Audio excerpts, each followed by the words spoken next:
Quero saudar toda a igreja com a paz do nosso Senhor Jesus Cristo. Estamos no segundo domingo do Advento, que significa a chegada do Natal.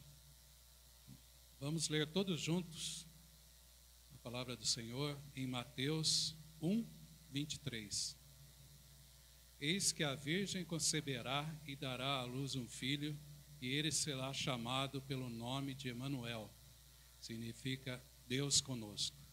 Nesse momento, eu quero chamar nosso irmão Arthur, estará conosco aqui o próximo ano, junto com o nosso irmão Alexandre, na congregação. Ele vai fazer uma oração de adoração a nosso Deus. Vamos orar? Pai querido, muito obrigado por essa noite, obrigado por nós podermos nos reunir, por, mesmo sendo por vídeo, adorarmos o Senhor, mesmo à distância, unidos pelo Teu Espírito. Pai, louvamos o Teu nome porque neste momento nós podemos nos reunir dessa forma, seguros de alguma medida, para cultuar o Senhor. Que o Teu Espírito Santo nos ajude a rendermos um louvor digno a Ti, a glorificarmos o Teu nome com as nossas vidas. Que o Senhor nos abençoe no decorrer desse culto e que Tua poderosa mão esteja com nós. Em nome de Jesus, meu Pai. Amém.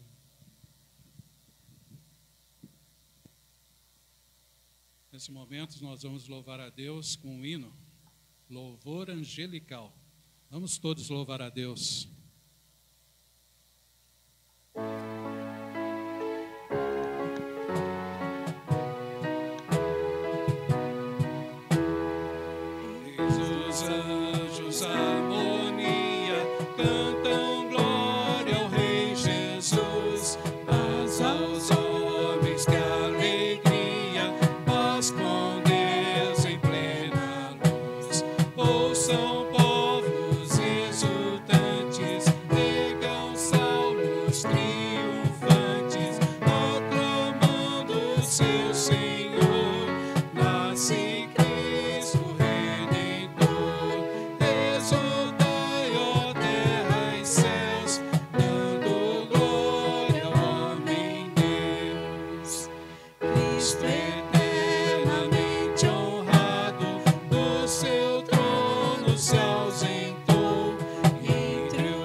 Vamos fazer a leitura de João, capítulo 1, versículos 14 e 15.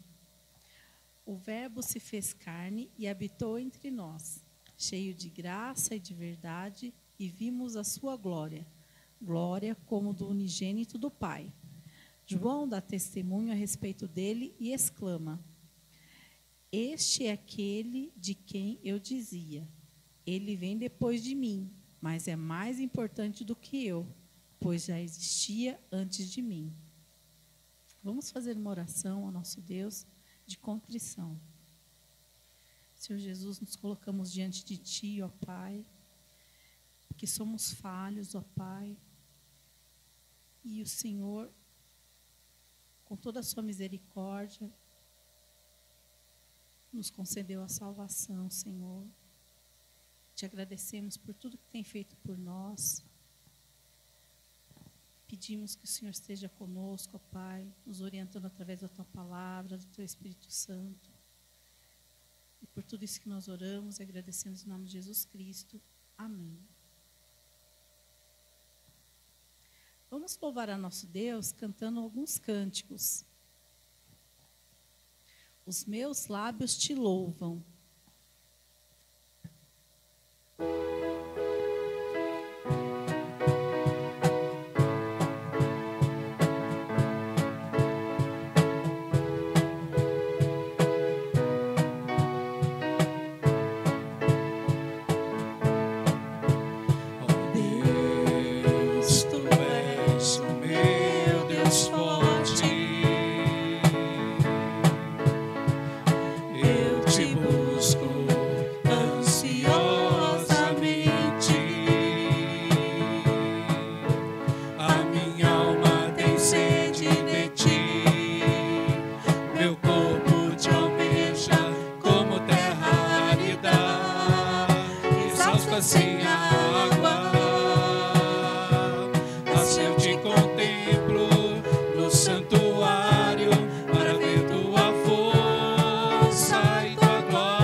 Vamos louvar a nosso Deus com o cântico Isaías 9.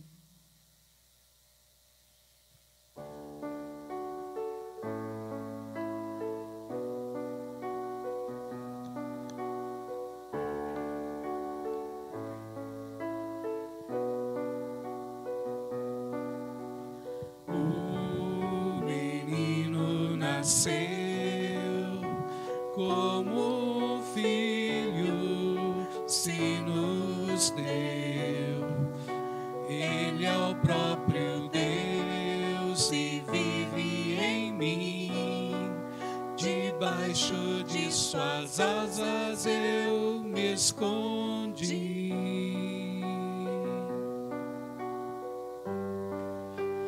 E o seu nome é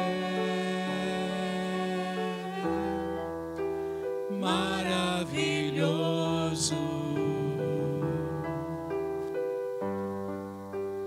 Glória ao príncipe da paz.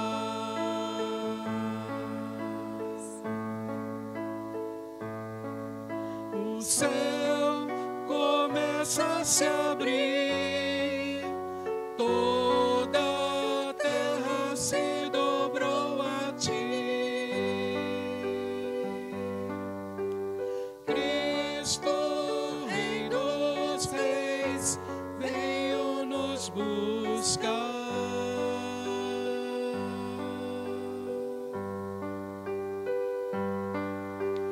Leva-nos em tuas mãos pelas portas da cidade.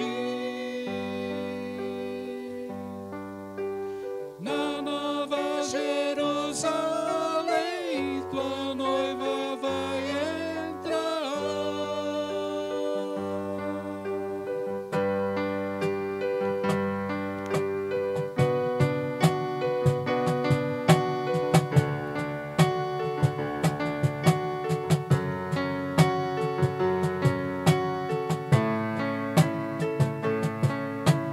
O menino nasceu, como filho se nos deu.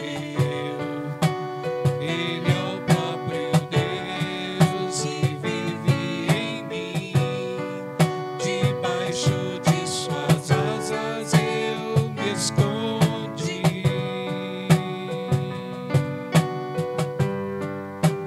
E o seu nome é maravilhoso. Glória ao príncipe da paz.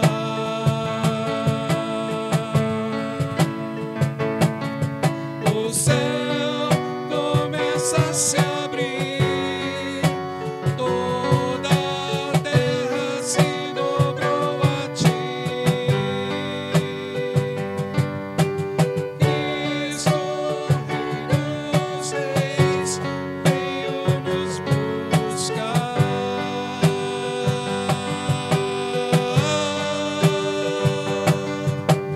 Leva-nos em tuas mãos pelas portas da cidade. Na Nova Jerusalém, tua noiva vai entrar.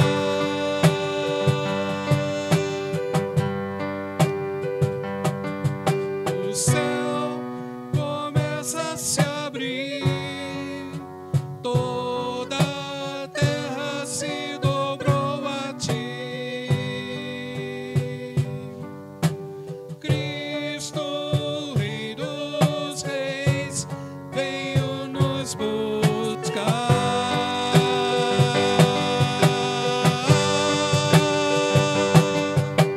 Leva-nos em tuas mãos pelas portas da cidade. Na Nova Jerusalém, tua noiva vai entrar.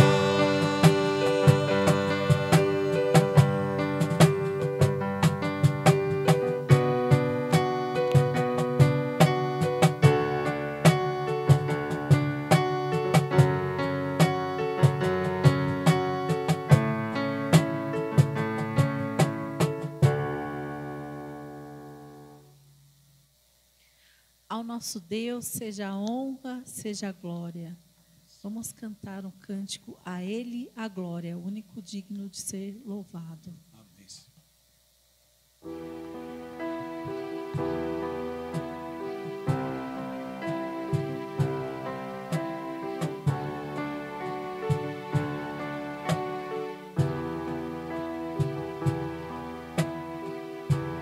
Porque dele, por ele, para ele são todas as coisas.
para sempre. Amém. Quão profundas riquezas o saber e o conhecer de Deus.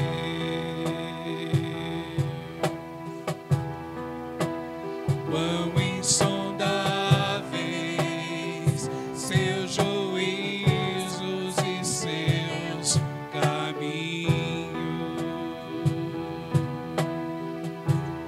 Quão profundas riquezas o saber e o conhecer de Deus.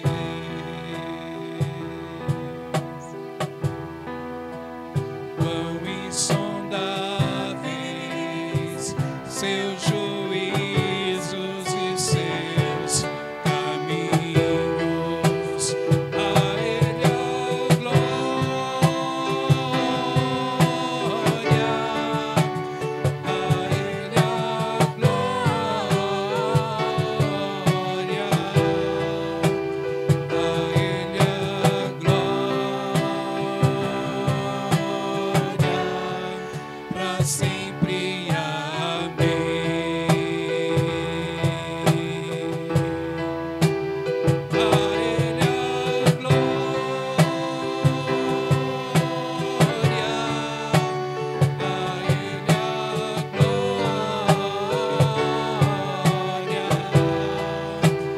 glória, a Ele a glória, para sempre. Amém.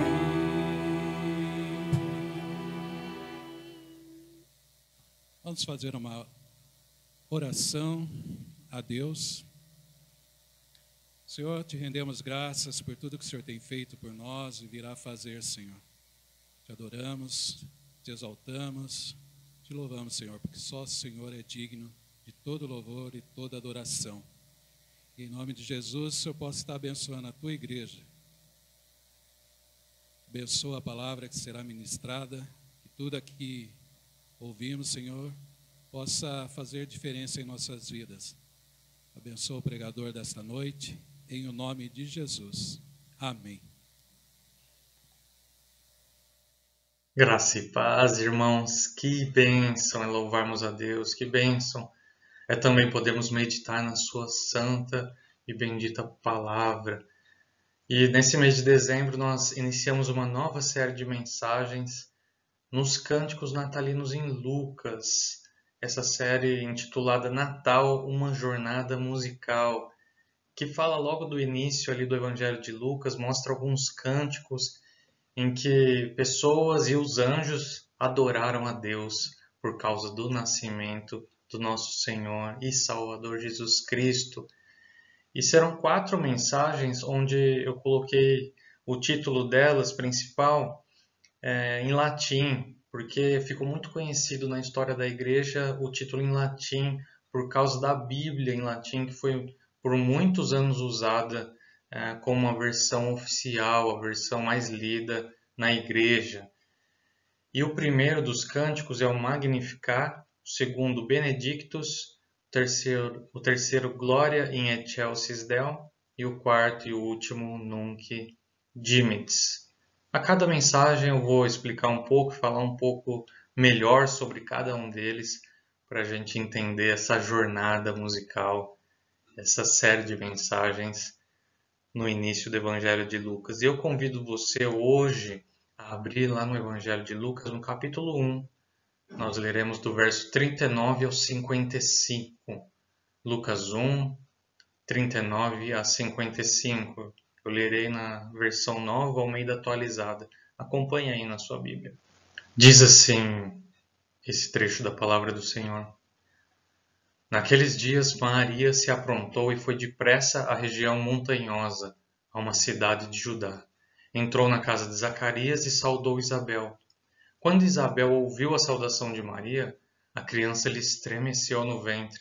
Então Isabel ficou cheia do Espírito Santo e exclamou em alta voz: Bendita é você entre as mulheres e bendito o fruto do seu ventre. E que grande honra é para mim receber a visita da mãe do meu Senhor. pois logo que me chegou aos ouvidos a voz da saudação que você fez, a criança estremeceu de alegria dentro de mim. Bem-aventurada a que creu, porque serão cumpridas as palavras que lhe foram ditas da parte do Senhor. Então Maria disse: a minha alma engrandece ao Senhor, e o meu espírito se alegrou em Deus, meu Salvador, porque ele atentou para a humildade da sua serva. Pois, desde agora, todas as gerações me considerarão bem-aventurada, porque o Poderoso me fez grandes coisas. Santo é o seu nome, a sua misericórdia vai de geração em geração sobre os que o temem. Agiu com seu braço valorosamente, dispersou os que no coração alimentavam pensamentos soberbos, derrubou dos seus tronos os poderosos e exaltou os humildes. Encheu de bens os famintos e despediu vazios os ricos. Amparou Israel, seu servo, a fim de lembrar-se da sua misericórdia, a favor de Abraão e de sua descendência para sempre, como havia prometido aos nossos pais. Vamos orar? Pai Santo, nós lemos a Tua Palavra e pedimos que o Senhor nos ilumine, que o Senhor abra o nosso entendimento, aplique ao nosso coração, ó Pai, para que nós nos enchamos da Tua Palavra, da Tua graça, da Tua misericórdia, do Teu poder, e que a esperança do Senhor, a alegria que vem do Senhor, possa também estar inundando os nossos corações. No nome de Jesus. Amém. Meu coração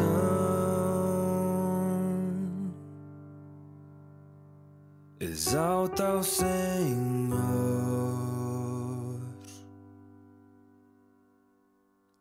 com alegria estou em Deus, meu Salvador.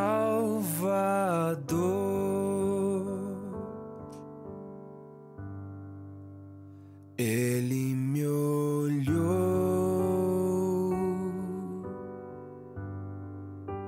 não me esqueceu. Agora todos podem ver que sou feliz.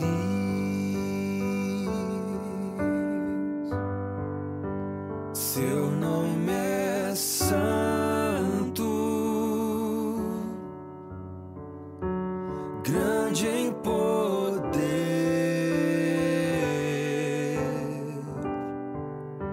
sua misericórdia vai até o fim.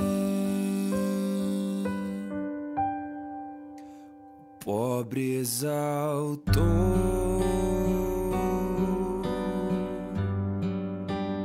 fraco ergueu,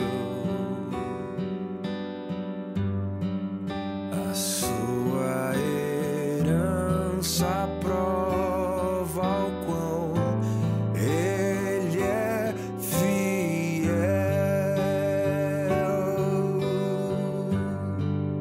O que prometeu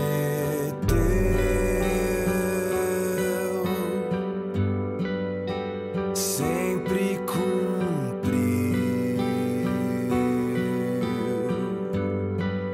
A nossa esperança veio ao mundo, é Cristo a luz.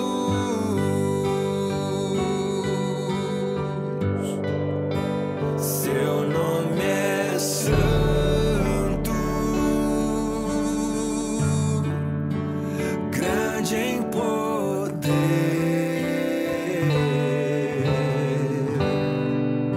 sua misericórdia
meu coração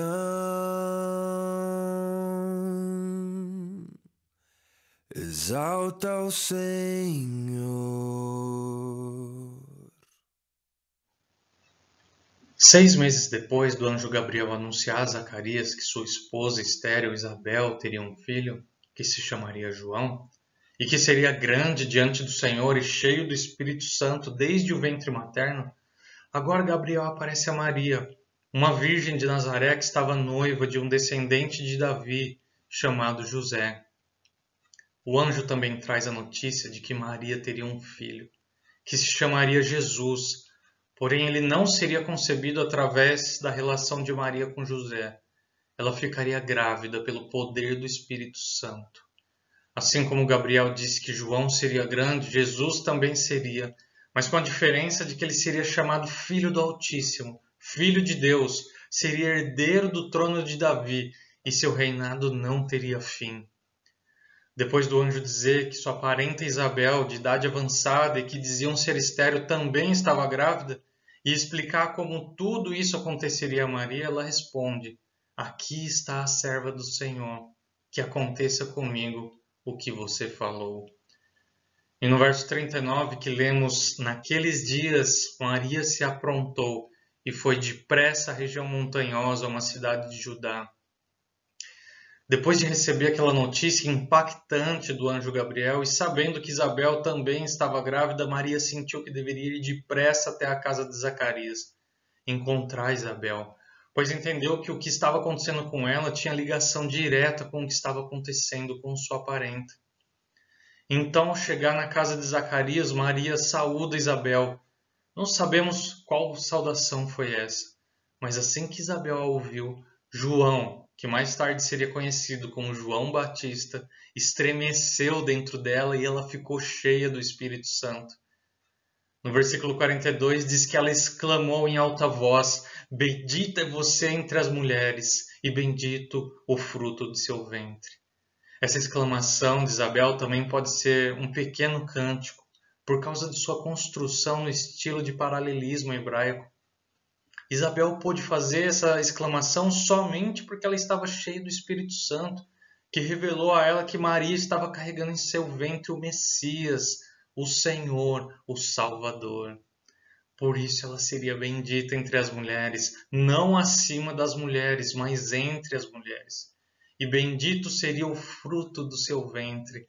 Esse sim seria exaltado acima de qualquer outro nascido de mulher. No versículo 43, Isabel diz que é uma honra para ela, ou quem era ela para receber a visita da mãe de seu Senhor. A informação que a criança tinha se estremecido em seu ventre, dada pelo narrador anteriormente, agora é repetida por Isabel, mas com um adendo. Ela diz que assim que ouviu a saudação de Maria, a criança estremeceu de alegria dentro dela. Então, no verso 45, Isabel elogia a fé de Maria, dizendo: bem-aventurada a que creu, porque serão cumpridas as palavras que lhe foram ditas da parte do Senhor. Depois de ouvir Isabel, Maria diz as palavras que ficaram conhecidas como o famoso Magnificat, que deriva da primeira palavra do cântico na versão em latim do texto, Magnificat anima mea Dominum, que significa minha alma magnifica ao Senhor. Muitos teólogos têm destacado grandes semelhanças entre o cântico de Ana, mãe do profeta Samuel, com esse cântico de Maria. Eu fiz um paralelo das semelhanças que encontrei nos dois textos e destaquei com cores diferentes as relações de algumas semelhanças de palavras e ideias. O cântico de Ana inicia assim: o meu coração exulta no Senhor. O cântico de Maria inicia: minha alma engrandece ao Senhor. Ana diz: a minha força será exaltada no Senhor, porque me alegro na tua salvação. Maria: o meu espírito se alegrou em Deus, meu Salvador. Ana: ninguém é santo como o Senhor. Maria: santo é o seu nome. Ana: o arco dos fortes é quebrado, porém os fracos são revestidos de força. Maria: derrubou dos seus tronos os poderosos e exaltou os humildes. Ana: Os que antes estavam fartos, hoje trabalham pela comida, mas os que andavam famintos não têm mais fome. Maria encheu de bem os famintos e despediu vazios os ricos. Ana, ele guarda os pés dos seus santos. Maria amparou Israel, seu servo.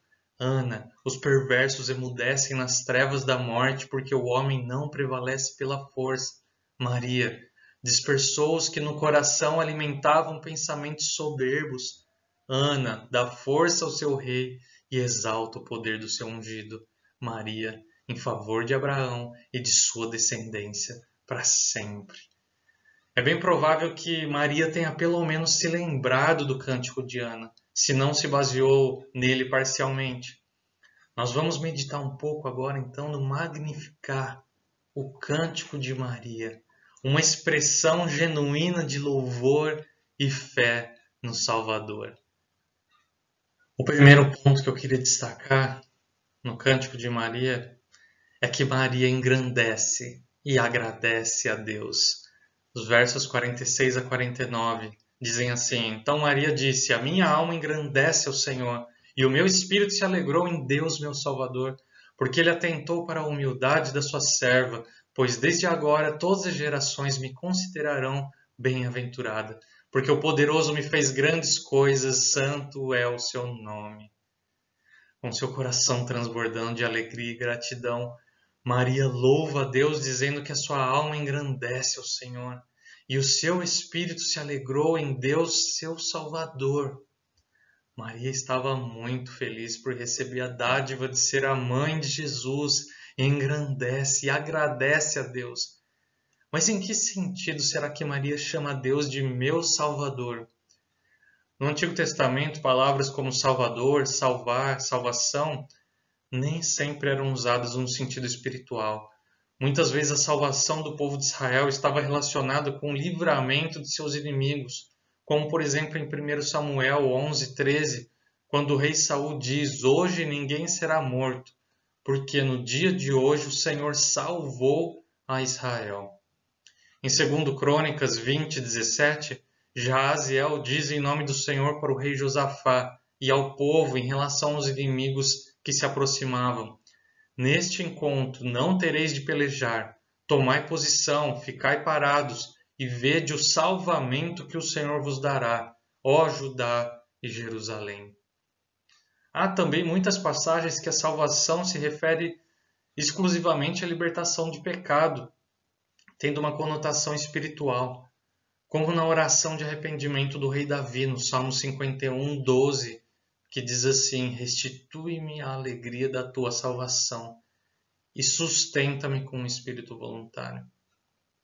Apesar de os judeus esperarem um Salvador que reinaria novamente sobre Israel e os libertaria de qualquer tipo de opressão de outras nações, não parece ser esse o sentido que Maria diz ser Deus o seu Salvador. Aqui o sentido parece ser espiritual, e o texto de Mateus 1:21 deixa isso mais claro quando o anjo diz a respeito de Maria e o filho que ela terá: Ela dará à luz um filho, e lhe porás o nome de Jesus, porque ele salvará o seu povo dos pecados deles. Existem pessoas que creem ser Maria uma mulher santa no sentido de não ter pecado. Porém, todos pecaram e carecem da graça de Deus para serem salvos, inclusive Maria. E ela mesma reconhece isso. O anjo Gabriel, quando apareceu a ela, disse: Não tenha medo, Maria, porque você foi agraciada por Deus. Ela sabia que não merecia essa graça, mas aprove ao Senhor escolhê-la para gerar o Salvador do mundo. Maria era uma santa no mesmo sentido de que todos que creem em Deus e são santificados por Ele também são santos. Maria engrandece ao Senhor e agradece a Deus pela graça recebida, mas não merecida. Ela faz isso lembrando-se de sua condição humilde em todos os sentidos. Maria era uma humilde serva de Deus, uma mulher piedosa e temente ao Senhor que precisava da salvação pelos seus pecados. Aos olhos de Deus, ela era a mulher escolhida para gerar Jesus, o Salvador do mundo. Mas aos olhos das pessoas, ela era apenas uma simples jovem de condição humilde, queria casar-se com um carpinteiro. Entretanto, mesmo antes de dar à luz a Jesus, ela entende que não seria lembrada como a esposa do carpinteiro José, e nem por sua sincera devoção a Deus, mas todas as gerações a considerariam bem-aventurada, felicíssima e abençoada, porque o Deus poderoso fez grandes coisas por ela, permitindo que em seu ventre fosse gerado o Filho do Altíssimo. Isso não significa que todas as gerações venerariam Maria como a criatura mais santa que Deus já fez, mas significa que todas as gerações louvariam a Deus pelo modo gracioso e maravilhoso como Ele a honrou. Não podemos deixar de reconhecer a posição única de Maria como bem-aventurada entre todas as mulheres. Porém, tanto ela como todas as pessoas, por mais piedosas e tementes ao Senhor que possam ser, precisam de um Salvador. Maria continua engrandecendo a Deus no final do verso 49, dizendo: Santo é o seu nome. Aqui essa declaração pode parecer fora de contexto, mas precisamos ter em mente que Maria era uma judia instruída desde a infância na religião judaica. Sendo assim, suas palavras e frases devem ser entendidas à luz do Antigo Testamento. A santidade de Deus mostra que Ele está muito acima de suas criaturas. Esse é um atributo divino que aparece em Isaías 6:3, elevado ao mais alto grau superlativo no louvor dos serafins, quando eles dizem e cantam: Santo, Santo, Santo é o Senhor dos Exércitos. E nós não encontramos na Bíblia nenhum texto que diga que Deus é amor, amor, amor, justiça, justiça, justiça. Mas a palavra nos diz que Deus é santo, santo, santo. Talvez Maria tivesse em mente também o Salmo 111:9. Enviou ao seu povo a redenção, estabeleceu para sempre a sua aliança, santo e tremendo é o seu nome. Maria sabia quem ela era e sabia quem era Deus. Ele é santo, santo, santo, sem pecado algum, e ela era uma pecadora que precisava de redenção e ser santificada durante sua vida toda pelo Santíssimo Deus. Mesmo sendo agraciada por gerar Jesus Cristo, o próprio Salvador encarnado, Maria carece da misericórdia do Senhor e por isso o temia. Maria contrasta a misericórdia e a severidade de Deus. Versos 50 a 53 dizem assim: A sua misericórdia vai de geração em geração sobre os que o temem. Agiu com seu braço valorosamente, dispersou os que no coração alimentavam pensamentos soberbos, derrubou dos seus tronos os poderosos e exaltou os humildes, encheu de bens os famintos e despediu vazios os ricos. Maria destaca que a misericórdia do Senhor vai de geração a geração sobre os que o temem e, consequentemente, estabelece um contraste com aqueles que não o temem. O temor do Senhor não significa ter medo de Deus, envolve a ideia de respeito e obediência. Mas caso não respeitemos e nem obedeçamos a Deus, só nos resta mesmo um medo, porque Ele tem poder para fazer o que quiser com a sua criação e suas criaturas. Ao mesmo tempo que Maria reconhece que Deus é misericordioso e está pronto a perdoar, dando uma nova chance para o humilde pecador arrependido, ela enfatiza como o Senhor lida com aqueles que são soberbos. Deus realiza poderosos feitos com o seu braço, dispersando os que no coração alimentavam pensamentos soberbos.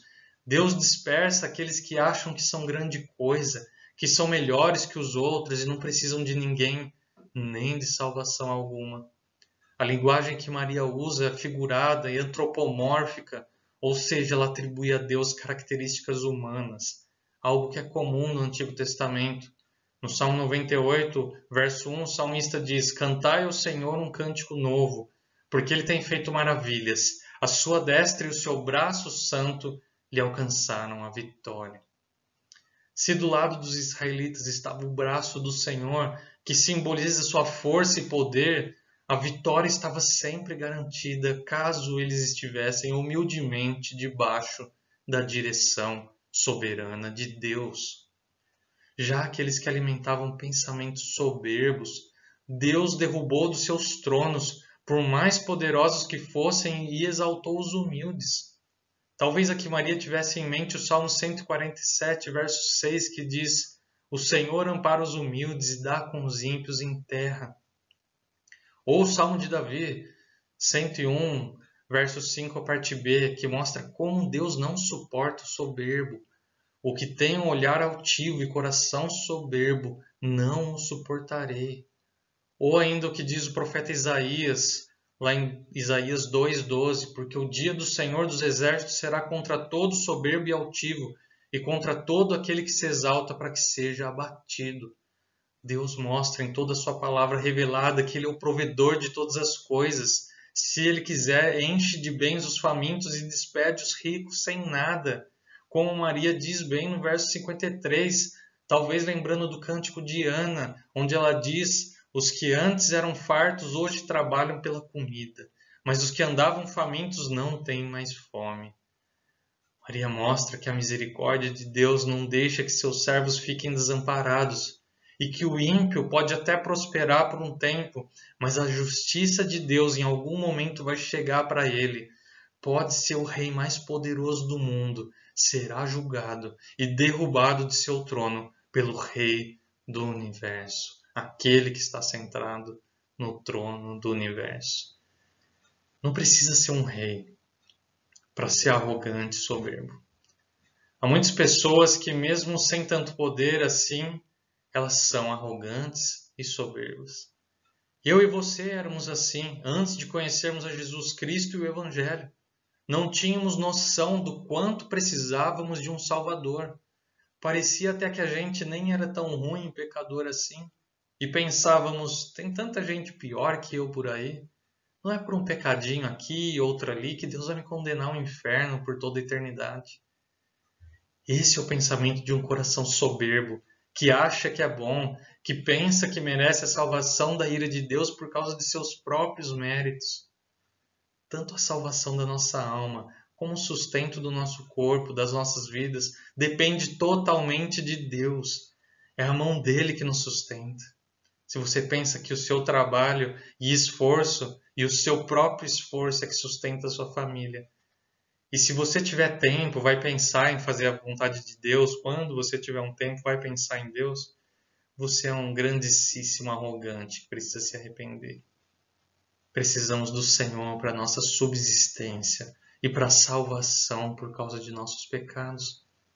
Foram os braços de Jesus e não os nossos que estavam literalmente estendidos na cruz para nos resgatar das trevas, suportando toda a ira de Deus por causa de nossa imensa arrogância, de pensarmos e agirmos como imbecis, guiados por um coração extremamente enganoso, perigoso e pecaminoso. A cruz, para aquele que crê, é o poder de Deus para a salvação, mas para o que não crê é loucura. Paulo diz em 1 Coríntios 1, 27 a 29, que Deus escolheu as coisas loucas do mundo para envergonhar os sábios, e escolheu as coisas fracas do mundo para envergonhar os fortes. E Deus escolheu as coisas humildes do mundo, e as desprezadas, e aquelas que não são, para reduzir a nada as que são, a fim de que ninguém se glorie na presença de Deus. Jesus nasceu em condições extremamente simples. A maioria dos judeus esperava que o Messias fosse de uma família judia, rica, influente e poderosa. Mas Deus escolhe as coisas fracas para envergonhar as fortes, para envergonhar os fortes. Deus escolheu a simples e humilde Maria para ser a casa do Filho de Deus por 9 meses e para cuidar dele enquanto ele fosse uma criança. Deus cumpriu sua promessa, profetizada em Isaías 7,14. Eis que a Virgem conceberá e dará à luz um filho, e lhe chamará Emanuel, que quer dizer Deus conosco. Deus cumpre todas as suas promessas e tem uma aliança com o seu povo. Maria se lembra disso e se alegra com a fidelidade do Senhor à sua palavra. Maria lembra das promessas e da aliança de Deus. Versos 54 e 55 dizem assim: amparou Israel, seu servo, a fim de lembrar-se da sua misericórdia, a favor de Abraão e de sua descendência para sempre, como havia prometido aos nossos pais. Até aqui Maria esteve louvando a Deus em cântico por seus feitos. Agora, nessa estrofe final, ela ressalta o que significam esses feitos em relação a Israel e as promessas feitas aos pais. O Antigo Testamento revela que Deus escolheu um povo para o servir e fez uma aliança com ele através de Abraão, Isaque e Jacó, os pais mencionados por Maria. Em Isaías 41, 8-10, Deus diz assim: Tu, ó Israel, servo meu, tu, Jacó, a quem elegi, descendente de Abraão, meu amigo, tu, a quem tomei das extremidades da terra e chamei dos seus cantos mais remotos, e a quem disse: Tu és o meu servo, eu te escolhi e não te rejeitei. Não temas, porque eu sou contigo. Não te assombres, porque eu sou teu Deus. Eu te fortaleço e te ajudo e te sustento com a minha destra fiel. O fato de Deus estar sempre presente, sustentando, ajudando e amparando seu povo é um sinal de sua misericórdia. Mesmo que o povo caísse em pecado, Deus se lembrava da aliança que havia feito com seus antepassados, perdoava aqueles que se arrependiam e continuava fiel, cumprindo todas as suas promessas. Talvez Maria tivesse em mente o Salmo 98, verso 3, que diz: Lembrou-se da sua misericórdia e da sua fidelidade para com a casa de Israel. Todos os confins da terra viram a salvação do nosso Deus. O propósito de Deus escolhendo o povo de Israel, dando-lhes leis especiais, um caráter santo e uma esperança nele, era para que todos os outros povos olhassem para os israelitas e glorificassem ao Senhor. A igreja é o Israel de Deus hoje, o povo a quem ele ama. É claro que da mesma forma que nem todo israelita era filho de Deus, nem todo cristão membro da igreja é um filho da aliança. Davi diz no Salmo 25:14 que a intimidade do Senhor é para os que o temem, aos quais ele dará a conhecer a sua aliança. Como Maria já disse, a misericórdia do Senhor é para os que o temem, que o respeitam, obedecem-no e adoram-no. E só faz isso quem conhece as promessas de Deus, a Jesus Cristo, e assim faz parte da sua aliança. Deus escolheu Israel para cumprir seus santos propósitos, cumpriu sua promessa de salvação e o reinado eterno com a vinda de Cristo ao mundo, inaugurando uma nova era, o reino de Deus. Ele estendeu isso a todas as nações, o seu reino é espiritual. E essa salvação ela vem através da ação do Espírito Santo por intermédio da igreja com a pregação do Evangelho. Da mesma forma que Maria, nós precisamos lembrar que Deus nos escolheu mesmo sem merecermos. Ele nos ampara e cuida de nós em todo o tempo. O Senhor derrama da sua misericórdia sobre nós e age em nosso favor constantemente. Deus em Cristo fez de nós mais que vencedores. Ele fez uma aliança perpétua com a gente. Uma aliança superior à aliança que você tem com seu cônjuge. Uma aliança superior com a que você tem com seu empregador, com seus parceiros de negócios. Deus fez uma aliança com o seu povo, a igreja, que é a noiva de Cristo. No nascimento de Jesus, sua vida e obra nos mostram que Deus quer ter um relacionamento íntimo com o seu povo. Dentro desse relacionamento, aliancista, há uma série de benefícios e deveres. Os benefícios já foram bastante ressaltados no Cântico de Maria. O nosso principal dever é o de estarmos atentos à voz do Senhor, à sua palavra, à direção do Espírito Santo para falarmos e testemunharmos do Evangelho para todos. As maravilhosas promessas do Senhor são para aqueles que estão em missão no mundo, promovendo a glória de Deus. Que nessa época de Natal, em que celebramos o nascimento do nosso Salvador, possamos lembrar que somos todos iguais, carecemos da misericórdia e do perdão de Deus. E o único que merece ser louvado e exaltado em todos os tempos, não somente no Natal, em todos os tempos, é Jesus Cristo. Que possamos compartilhar da paz ultracircunstancial e da esperança eterna que Cristo nos trouxe quando nasceu em nossos corações. Vamos orar?